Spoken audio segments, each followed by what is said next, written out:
All right. We are in Katter country, and here we have father and son, Bob and Robbie Katter. Sorry, you hate when I say that, Bob, but you're rather electorally successful here. Ladies and gentlemen, Bob and Robbie Katter, give it up for them.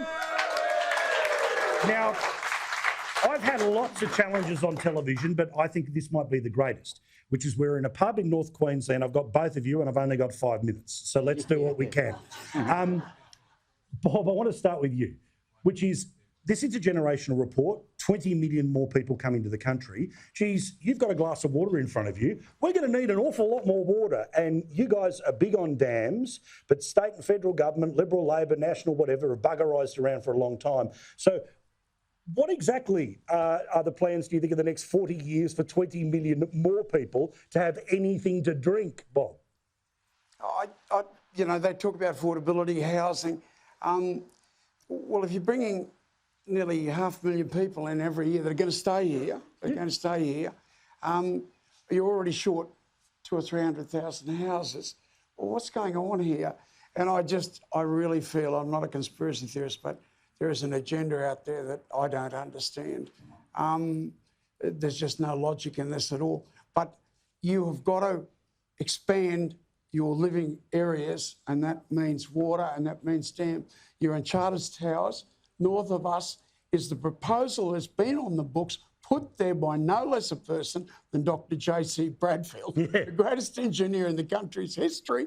And it is there. It has been agreed to by the state and federal governments in reports done to commence the Bradfield scheme, not just Hell's Gate, but the whole Bradfield scheme. But if North Queensland was a separate country, we would be the wettest country on earth, wetter than Brazil. Yeah. Do we use any of that water? No, we don't use any of that. No, it all just flushes out. It flushes out like that. And we don't have a river. We just have a big flood and then nothing. We dry river bed. Robbie, how do you fight for a place like this? Because obviously Labor politically might go, oh, look, it doesn't matter, there's no votes there, you guys are solid. But the reality is that what the North does pays for what the South East takes for granted. I know you had a great week in Parliament the past couple of weeks, but what are the types of things Charters Towers needs that you talk about when you go to Brizzy? Yeah, I guess you just try and align it with the interests of the day. Like at the moment, you know, we're discussing this afternoon that you know, Labor loves renewables, and so that the rare earths that are all sitting in the Midwest, and we want the water out of the rivers, but they want to divert waters from existing dams that we've got and another water system instead of building new water. So if you can marry up, well, if you want water for your rare earths, well, build a dam in the Flinders River, and then we can all have a win and we can get some water out as well. So it's aligning interests, and, you know, we've got copper string, we're sort of like that to feed the electricity. We had the world's highest electricity out in Mount Isa, northwest, but we can address that now with copper string. So you align with their interests. They want to do it for renewables, we want to do it for mining.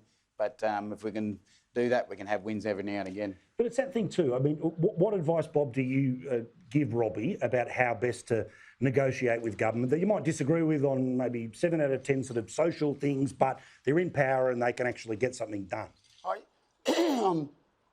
Jesus told us we're not to hate people. You know, Correct. But I'm sorry, I find this terribly difficult. We have the greatest mineral province on earth. We cannot get into it. They have given the entire province away to a bunch of share market sharks in Sydney, and no one can get in to access the metals. Now, copper is the red hottest metal in the world. Guess where the biggest concentration of copper is? In northwest Queensland. Can we get in there to mine it? No, we can't, because they took out the use it or lose it clause. And this is interesting, because you are in the birthplace of the Labor Party. This was where it was born. We took the gold out of the ground and all of it went to London. And we said, no, we're not going to send to London.